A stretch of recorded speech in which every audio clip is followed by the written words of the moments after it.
नमस्कार दोस्तों, only एसकेएमयू YouTube channel में आप सभी का स्वागत है। और आज के इस वीडियो में बात करने वाले एसकेएमयू यूजी सेमेस्टर 2 जो कि सेशन है आप लोग का 2025 से 29 है। और आज के इस वीडियो में हम लोग बात करने वाले जो कि आपका मेजर पेपर 2 और सब्जेक्ट रहने वाला है जियोग्राफी। तो इसके हम लोग यूनिट 1 के क्वेश्चन आंसर करने वाले हैं। तो कुछ क्वेश्चन आंसर हम लोग करेंगे यूनिट 1 से, जो कि आपका मेजर पेपर 2 जियोग्राफी सब्जेक्ट रहने वाला है सेमेस्टर 2 सेशन 2025 से 29 के लिए। तो क्वेश्चन पे चलने से पहले बात कर लेते हैं सिलेबस के बारे में। तो आप लोग का सिलेबस क्या है, तो जैसे कि मैंने इस पीडीएफ में सिलेबस को यहाँ पर लेके आया हूँ। तो सेमेस्टर 2 यहाँ पर लिखा गया और यहाँ पर ऊपर में देखेंगे तो FYUGP syllabus of geography honours research जो भी है, तो इसके लिए सिलेबस है। और ये सेमेस्टर 2 हो गया आपका।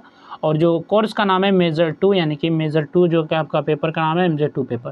तो ये पेपर का नाम है आपका क्लाइमेटोलॉजी, यानी कि जलवायु विज्ञान आपके पेपर का नाम है। और इसमें जो एग्जाम होंगे आपके 60 नंबर के एक्सटर्नल एग्जाम होंगे, यानी कि 60 नंबर का क्यों एग्जाम होगा, क्योंकि ये आपका जियोग्राफी जो आपका प्रैक्टिकल सब्जेक्ट आता है, तो इसलिए आपका जो थ्योरी एग्जाम होगा एक्सटर्नल एग्जाम जो होगा 60 नंबर का होगा। बाकी आपके कॉलेज में 15 नंबर का इंटरनल एग्जाम और 25 नंबर का प्रैक्टिकल एग्जाम होगा। तो सभी मार्क्स को अगर आप ऐड करेंगे, एक्सटर्नल एग्जाम, इंटरनल एग्जाम और प्रैक्टिकल एग्जाम को ऐड करेंगे, तो आपका जो 100 मार्क्स आएगा। और क्रेडिट रहेंगे आपके 4 क्रेडिट रहेंगे। तो क्रेडिट कब मिलता है, जब भी आप पास कर जाएंगे तो आपको फुल क्रेडिट दे दिया जाता है। ये नहीं कि आपके नंबर के अकॉर्डिंग क्रेडिट दिया जाता है। अगर आप पास करेंगे तो आपको 4 क्रेडिट मिल जाएंगे इसमें। ठीक है, तो सबसे पहले हम लोग सिलेबस के बारे में बात कर लेते हैं। पार्ट ए में जो आपके जो एक्सटर्नल एग्जाम में क्वेश्चन पूछे जाते हैं उनका सिलेबस है। और पार्ट बी जो है आपका वो प्रैक्टिकल एग्जाम के लिए सिलेबस है।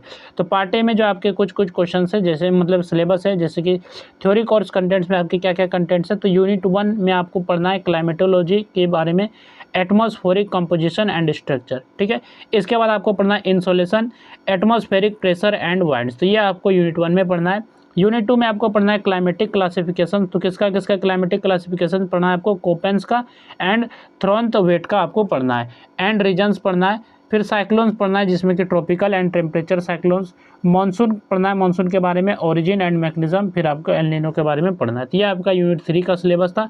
यूनिट 3 में आपको पढ़ना है ग्लोबल वार्मिंग के बारे में, green house effects, climate change, urban climate, urban heat island और international convention on climate change. तो ये सभी आपके टॉपिक्स जो कि यूनिट 3 में पढ़ना था। तो ये आपके सिलेबस थे थ्योरी के, यानी कि टोटल आपके 3 यूनिट ही रहने वाले। फिर आपका जो पार्ट भी आता है, तो इसमें जो प्रैक्टिकल कंटेंट रहते हैं, जो कि आपके प्रैक्टिकल एग्जाम जो होगा कॉलेज में, यहाँ से क्वेश्चंस पूछे जाते हैं। ठीक है, तो ये आपका पार्ट भी जो है आपका प्रैक्टिकल का सिलेबस है। तो चलिए हम लोग सबसे पहले क्वेश्चन पे चलते हैं। और सबसे पहले जो क्वेश्चन है very short answer type question है, यानी कि वेरी शॉर्ट क्वेश्चन। तो मैं आपको बता दूं कि एग्जाम के लिए आप लोग को जो है शॉर्ट क्वेश्चन और लॉन्ग क्वेश्चन को अच्छे से तैयार करना है। ठीक है, तो पहला जो क्वेश्चन है डिफाइन क्लाइमेटोलॉजी, यानी कि जलवायु विज्ञान की परिभाषा दीजिए। तो जलवायु विज्ञान क्या होता है, इसका आपको डेफिनेशन लिखना है। तो जलवायु विज्ञान जो है भूगोल की वह शाखा है, भूगोल की वह ब्रांच है, जिसमें कि किसी क्षेत्र की दीर्घकालीन मौसमी दशाओं, उनके तत्वों, वितरण, परिवर्तन तथा प्रभावों का वैज्ञानिक अध्ययन किया जाता है। तो यही जो आपका क्लाइमेटोलॉजी है, यानी कि जलवायु विज्ञान है। इसके बाद नेक्स्ट आपका क्वेश्चन है what is meant by atmospheric composition, यानी कि वायुमंडलीय संगठन से क्या अभिप्राय है, यानी कि वायुमंडलीय संगठन से आप क्या समझते हैं। तो वायुमंडलीय संगठन से अभिप्राय वायुमंडल में उपस्थित विभिन्न गैसों, जलवाष्प, धूल कण तथा अन्य सूक्ष्म कणों के अनुपात और उनके मिश्रण से है, जो पृथ्वी के चारों ओर वायुमंडल का निर्माण करते हैं। तो ये आपका जो वायुमंडलीय संगठन है। इसके बाद नेक्स्ट आपका क्वेश्चन है डिफाइन इंसोलेशन। इंसोलेशन यानी कि सौर विकिरण की परिभाषा दीजिए। तो सौर विकिरण क्या है, इंसोलेशन क्या है। तो इंसोलेशन जो है वह सौर ऊर्जा है जो सूर्य से विद्युत चुंबकीय तरंगों के रूप में पृथ्वी के वायुमंडल तथा सतह तक पहुँचती है और जलवायु का प्रमुख आधार होती है। तो ये आपका जो इंसोलेशन है। इसके बाद नेक्स्ट आपका क्वेश्चन है व्हाट इज एटमॉस्फेरिक प्रेशर, यानी कि वायु दाब क्या है, एटमॉस्फेरिक प्रेशर क्या है। तो वायु दाब वह बल है जो वायुमंडल का भार पृथ्वी की सतह पर प्रति इकाई क्षेत्रफल पर डालता है। तो प्रति इकाई क्षेत्रफल पर डालता है और यह मौसम तथा जलवायु को प्रभावित करने वाला एक प्रमुख तत्व है। इसके बाद नेक्स्ट आपका क्वेश्चन है वाटर वाइंड्स, यानी कि पवने क्या है। तो पवने जो है वायुमंडल में उच्च वायुदाब वाले क्षेत्र से निम्न वायुदाब वाले क्षेत्र की ओर क्षैतिज दिशा में बहने वाले वायु को कहते हैं और यह मौसम एवं जलवायु का प्रमुख तत्व है। इसके बाद यहाँ से आपका शॉर्ट आंसर टाइप क्वेश्चन है, यानी कि शॉर्ट क्वेश्चन है। तो शॉर्ट क्वेश्चन पे चलने से पहले बात कर रहे थे कि आप लोग इस पीडीएफ को कैसे डाउनलोड कर सकते थे। ये पीडीएफ आपको हमारे टेलीग्राम चैनल ओनली एसकेएमयू पे मिल जाएगा, तो वहाँ से आप इसको अच्छे से डाउनलोड करके पढ़ सकते हैं। अगर आप टेलीग्राम पे नहीं सर्च कर पाते, नहीं ढूंढ पाते, तो आपको इसी वीडियो के डिस्क्रिप्शन में पीडीएफ का लिंक मिल जाएगा, यानी कि पीडीएफ का जो जो डाउनलोड लिंक है मिल जाएगा, तो आप जैसे लिंक पे क्लिक करेंगे आप जो टेलीग्राम पे रिडायरेक्ट हो जाएंगे और वहाँ से आप इस पीडीएफ को अच्छे से पढ़ सकते हैं। तो पहला जो आपका शॉर्ट क्वेश्चन है, explain the scope and importance of climatology, यानी कि जलवायु विज्ञान के क्षेत्र एवं महत्व की व्याख्या कीजिए। तो जलवायु विज्ञान का आपको क्षेत्र और इसके महत्व के बारे में बताना है। तो जलवायु विज्ञान भूगोल की वह शाखा है जिसमें किसी क्षेत्र की जो है दीर्घकालीन मौसमी दशाओं, उनके तत्वों, वितरण, परिवर्तन तथा प्रभाव का वैज्ञानिक अध्ययन किया जाता है। तो ये आपका जो क्लाइमेटोलॉजी यानी कि जलवायु विज्ञान है, तो इसके क्षेत्र के बारे में देख लेते हैं, जलवायु विज्ञान का क्षेत्र के बारे में। तो यह जो इसके क्षेत्र क्या है, जैसे कि वायुमंडल की संरचना एवं संगठन का अध्ययन, सौर विकिरण का अध्ययन, इन सभी वायुदाब तथा पवनों का अध्ययन, जलवायु के वर्गीकरण एवं जलवायु प्रदेशों का अध्ययन और उष्णकटिबंध एवं समशीतोष्ण चक्रवातों का अध्ययन। ये सभी चीज़ों का अध्ययन करते हैं क्षेत्र के अंदर, इसके क्षेत्र के अंतर्गत, जलवायु विज्ञान के क्षेत्र के अंतर्गत। और मानसून की उत्पत्ति एवं कार्यप्रणाली का अध्ययन, फिर आपका क्या है, एल नीनो, वैश्विक उष्मीकरण तथा जलवायु परिवर्तन का अध्ययन, फिर नगरीय जलवायु एवं नगरीय उष्माद्वीप का अध्ययन। ये सभी चीज़ों का हम लोग अध्ययन करते हैं इसके अंतर्गत। इसके महत्व के बारे में देख लेते हैं, क्लाइमेटोलॉजी का क्या महत्व है, जलवायु विज्ञान का महत्व। तो इसका महत्व है मौसम एवं जलवायु को समझने में जो है सहायता करता है, मदद करता है। प्राकृतिक पर्यावरण का अध्ययन का आधार है, जलवायु परिवर्तन के प्रभावों को समझने में उपयोगी है, फिर अंतर्राष्ट्रीय जलवायु संबंधी नीतियों के अध्ययन में ये सहायक है। इसके बाद नेक्स्ट टाइप का क्वेश्चन है, describe the composition and structure of the atmosphere, वायुमंडल के संगठन एवं संरचना का वर्णन कीजिए। तो वायुमंडल के आपको संगठन यानी कि कंपोजिशन और इसके स्ट्रक्चर के बारे में आपको बताना है। तो वायुमंडल जो है पृथ्वी को चारों ओर से घेरने वाली गैसों की एक परत है और यह जो जीवन के लिए आवश्यक है तथा मौसम और जलवायु के निर्माण में जो महत्वपूर्ण भूमिका निभाता है। वायुमंडल का संगठन क्या है, तो नाइट्रोजन लगभग जो आपका नाइट्रोजन जो गैस है 78% है, ऑक्सीजन लगभग 21% और आर्गन लगभग 0.93% है, ठीक है, और कार्बन डाइऑक्साइड लगभग 0.04%। इसके अतिरिक्त जो है, और इसके अतिरिक्त जो बच गए वो आपके अतिरिक्त जलवाष्प हो गए, धूलकण तथा अन्य सूक्ष्म गैसें भी पाई जाती है। वायुमंडल के संरचना के बारे में बात कर लेते हैं, इसके स्ट्रक्चर के बारे में। तो ऊंचाई के आधार पर जो है वायुमंडल जो है 5 प्रमुख परतों में विभाजित है। पहला आपका है क्षोभ मंडल, जो मौसम संबंधी सभी घटनाएं यहीं पर होती है। जो भी मौसम संबंधी घटनाएं होंगी तो आपको क्षोभ मंडल यानी कि ट्रोपोस्फीयर में होगी। इसके बाद आपका समताप मंडल है, इसमें जो ओजोन परत स्थित होती है, इसमें ओजोन परत स्थित होती है, ठीक है। इसके बाद है मध्य मंडल मेसोस्फीयर, इस परत में उल्का पिंड जलकर जो नष्ट हो जाते हैं। इसके बाद तापमंडल है थर्मोस्फीयर, यहाँ तापमान जो है बहुत अधिक होता है। फिर आपका है बहिर्मंडल एक्सोस्फीयर, जिसमें कि यह वायुमंडल की सबसे बाहरी परत है और धीरे धीरे जो अंतरिक्ष में मिल जाती है। इसके बाद नेक्स्ट आपका क्वेश्चन है, explain the concept and significance of insolation. Insolation की अवधारणा एवं उसके महत्व की व्याख्या कीजिए, यानी कि सौर विकिरण की आपको अवधारणा और उसके महत्व के बारे में बताना है।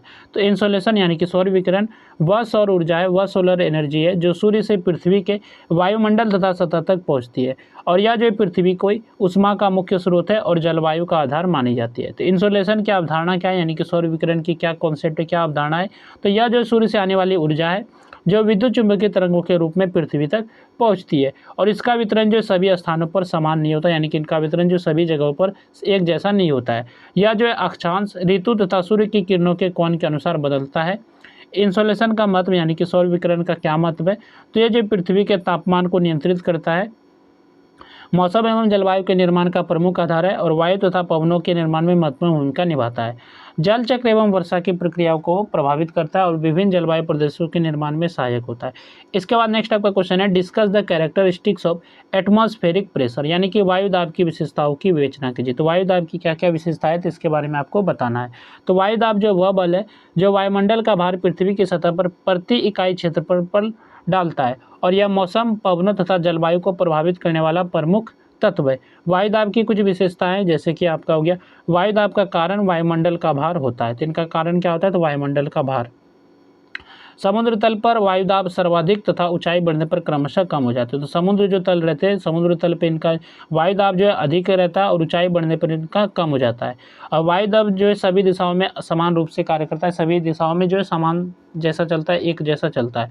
और तापमान में परिवर्तन से वायु दाब भी बदलता है। तो तापमान में चेंज होगा तो वायु दाब में भी चेंज होगा। और उच्च वायु दाब वाले क्षेत्र से निम्न वायु दाब वाले क्षेत्र की ओर जो है पवनें चलती है और वायु दाब का जो वितरण है सभी स्थानों पर समान नहीं होता और यह मौसम परिवर्तन तथा वर्षा की प्रक्रियाओं को प्रभावित करता है और जलवायु के निर्माण और वायुमंडल परिसंचरण में इसकी महत्वपूर्ण भूमिका होती है। ये कुछ विशेषताएं थे आपके वायुमंडल के बारे में, इसे मतलब कि जो वायु दाब था इसके बारे में थे, ठीक है।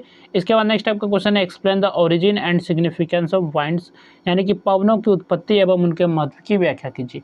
तो पवने जो है वायुमंडल में उच्च वायुदाब वाले क्षेत्र से जो है निम्न वायुदाब वाले क्षेत्र की ओर क्षैतिज दिशा में बहने वाली वायु है।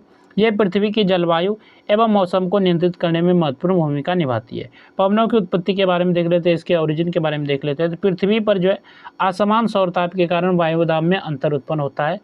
वायु उच्च दाब से निम्न वायुदाब की ओर जो है प्रभावित होती है और पृथ्वी का घूर्णन जो है पवनों की दिशा को प्रभावित करता है और स्थल एवं जल के असमान तापमान से भी पवनों का निर्माण होता है। इसके बाद नेक्स्ट जो आपका है पवनों का महत्व के बारे में, इसके सिग्निफिकेंस के बारे में, इसके इंपॉर्टेंस के बारे में है। तो मौसम एवं जलवायु के निर्माण में जो है प्रमुख भूमिका निभाती है। तो वायु जो है मौसम और जलवायु के निर्माण में बहुत ही अहम भूमिका निभाती है। ताप एवं आर्द्रता का एक स्थान से दूसरे स्थान तक स्थानांतरण करती है और वर्षा एवं मानसून की प्रक्रिया में जो है सहायक होती है और समुद्री एवं स्थलीय क्षेत्रों को तापमान संतुलित रखती है और विभिन्न जलवायु प्रदेशों के निर्माण में महत्वपूर्ण योगदान देती है। इसके बाद यहाँ से आपका लॉन्ग आंसर टाइप क्वेश्चन है, यानी कि लॉन्ग क्वेश्चन है। तो पहला आपका लॉन्ग क्वेश्चन है explain the composition and structure of the atmosphere with suitable diagrams. तो उपयुक्त चित्रों सहित जो वायुमंडल के संगठन एवं संरचना का विस्तृत व्याख्या कीजिए। तो ये आपका लॉन्ग क्वेश्चन है। इसके बाद यहाँ पर जो आपको इसके लिए डायग्राम भी बनाना है, तो यहाँ पर जो इसका डायग्राम भी मैंने यहाँ पर बनाया है, ठीक है। तो वायुमंडल के संगठन और वायुमंडल के संरचना। नेक्स्ट आपका जो क्वेश्चन है second number, discuss insolation and evaluate its role in climatic condition. तो इंसोलेशन की व्याख्या करते हुए जलवायु परिस्थितियों में उसकी भूमिका का मूल्यांकन कीजिए। तो इंसोलेशन यानी कि सौर विकिरण क्या है, तो इसके बारे में आपको व्याख्या करना है। फिर इसको जो है जलवायु के कंडीशन में यानी कि क्लाइमेटिक कंडीशन में क्या क्या इसकी भूमिका है, तो इसके बारे में आपको बताना है। नेक्स्ट आपका क्वेश्चन है क्वेश्चन नंबर जो कि 3 है आपका, explain atmospheric pressure and discuss its importance in climatology. तो वायु दाब की व्याख्या कीजिए तथा जलवायु विज्ञान में उसके महत्व पर चर्चा कीजिए। तो वायु दाब क्या होता है, तो एटमॉस्फेरिक प्रेशर क्या होता है, तो इसके बारे में आपको बताना है और जो क्लाइमेटोलॉजी में इसका क्या महत्व है, क्या इंपॉर्टेंस है, तो इसके बारे में आपको बताना है। नेक्स्ट आपका क्वेश्चन है क्वेश्चन नंबर जो कि 4 है। तो क्वेश्चन नंबर 4 आपका यहाँ discuss the characteristics and significance of winds in the atmosphere. तो वायुमंडल में पवनों की विशेषता एवं उनके महत्व की विवेचना कीजिए। तो आपको वायुमंडल में पवनों की विशेषता के बारे में बताना और इसके महत्व के बारे में आपको बताना है। नेक्स्ट आपका क्वेश्चन है क्वेश्चन नंबर जो कि 5 है, describe the scope of climatology and explain how the study of atmospheric structure helps in understanding weather and climate. तो जलवायु विज्ञान के क्षेत्र का वर्णन कीजिए। तो आपको जलवायु विज्ञान के क्षेत्र के बारे में बताना है। फिर स्पष्ट करके आपको बताना है कि स्पष्ट कीजिए कि वायुमंडल की संरचना का अध्ययन मौसम एवं जलवायु को समझने में कैसे सहायक है, कैसे मददगार है। यानी कि वायुमंडल की संरचना का अगर इसके स्ट्रक्चर को समझना है तो मौसम और जलवायु को समझने में किस तरह जो है वायुमंडल की संरचना मदद करती है। तो ये आपका क्वेश्चन नंबर 5 है, जो कि आपका ये था मेजर पेपर 2 जियोग्राफी सब्जेक्ट का जो ये यूनिट 1 के कुछ क्वेश्चन आंसर थे। फिर हम लोग जो नेक्स्ट जो वीडियो रहेगा तो उसमें हम लोग नेक्स्ट यूनिट से क्वेश्चन आंसर करने वाले हैं। और जो आप लोग पीडीएफ जो टेलीग्राम चैनल से डाउनलोड कर सकते हैं। टेलीग्राम चैनल का जो लिंक है वीडियो के डिस्क्रिप्शन में भी दिया गया है। अगर आप टेलीग्राम पे नहीं भी ढूंढ पाते तो वीडियो के डिस्क्रिप्शन में भी पीडीएफ डाउनलोड करने का लिंक दिया गया है। तो चलिए फिर मिलते हैं नेक्स्ट वीडियो में। इस वीडियो में बस इतना ही।